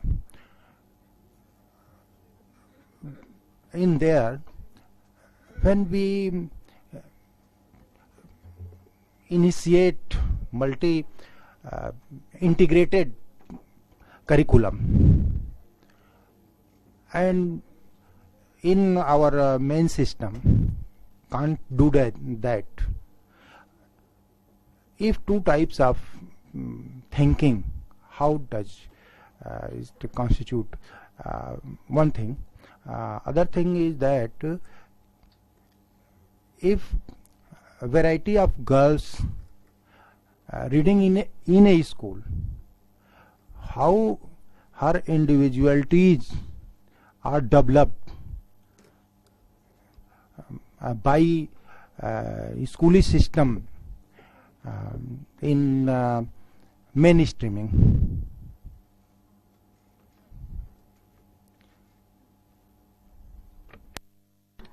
First, the question of the Kasturba Gandhi Balika Vidyalaya, which is designed in a very different way as compared to the mainstream schools. See, it is quite possible that we may have very different structures of schooling but achieving the same curricular standards and outcomes. Often I feel in India we choose uniformity or standardization when rather our interest should be in standards. So it's not as if only if everything is the same then the outcomes will be the same. Experiences can be different, but the outcomes you can still achieve the same ends. So I feel that we can think of the different structures of schooling achieving similar educational outcomes. The only thing which we have to remember is sometimes the design of that curriculum may require cycles of 2 years, sometimes 5 years, sometimes 1 year. So we may go back to compare the systems after a 5-year period when both have achieved the similar things. In other words, sometimes people may start slow and then accelerate. Sometimes they may accelerate and then plateau. They may go linearly. So the cycle over which we will look for similarity in outcomes, we will have to think about that question. But I think in principle, there's nothing in either the nature of the content or in the nature of children's learning which requires that only if the processes are exactly the same, the outcomes will be the same. Yeah? In fact, it is very liberating to focus on the outcomes and then explore the possibility of many ways of reaching those ends rather than only single ends. About the often, and it is very ironic, that we see very progressive education being practiced for the most marginal children. And the more privileged the children are, the more straight-jacketed the education is. The more expensive schools in Hyderabad, where I've recently conducted a study, is doing ratification of the nth order. I mean, they're just going on about it in amazing ways, and parents are paying a lot for it. Children are looking really smart when they go to the schools. But the content of the school is really, really terrible.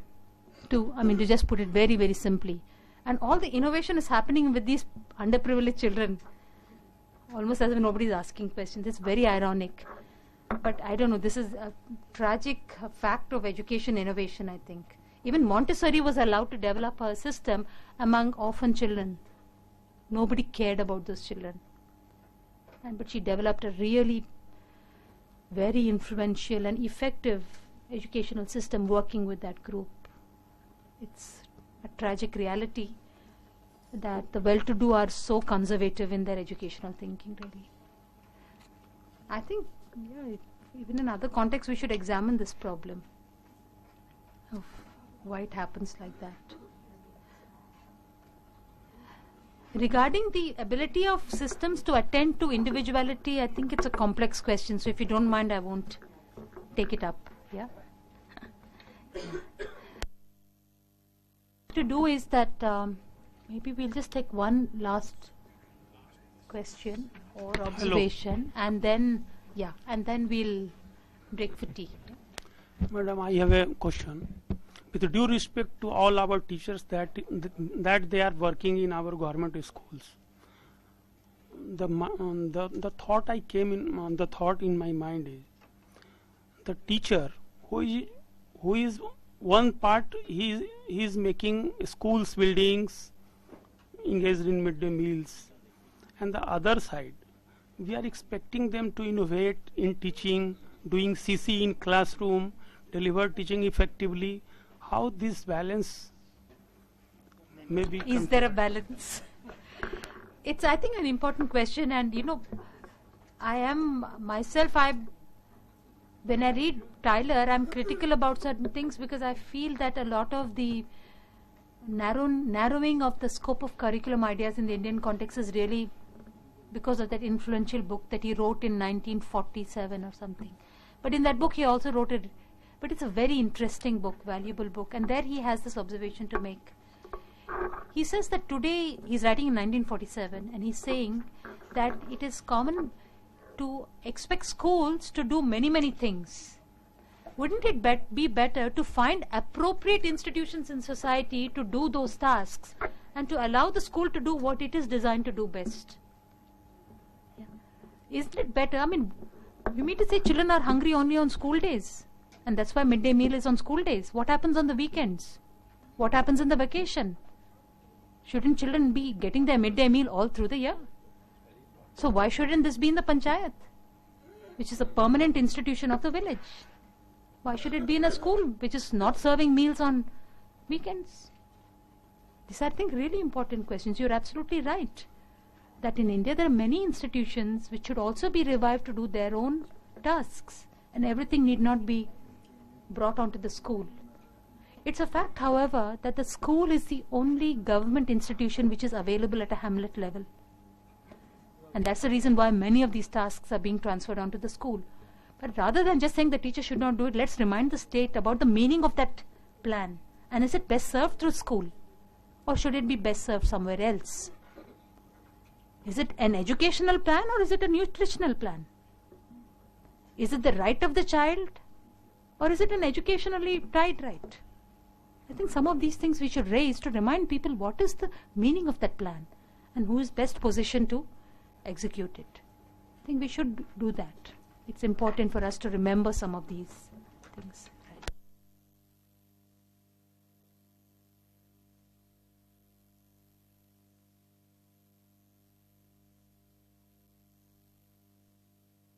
Developmental plans put in a convergent way.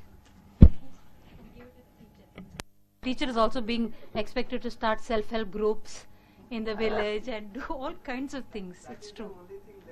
No, it's not left out. I've already seen.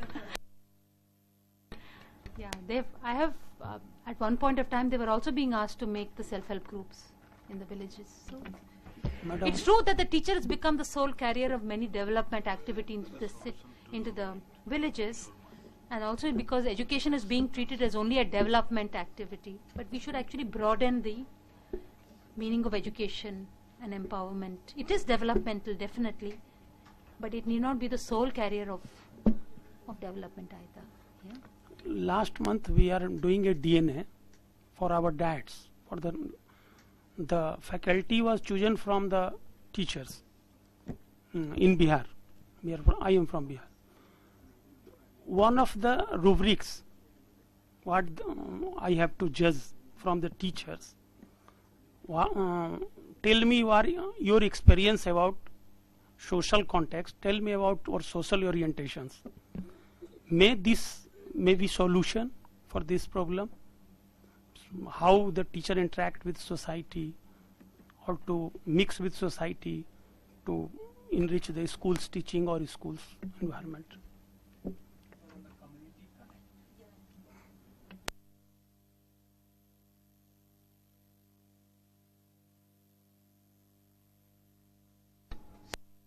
And continue our conversation.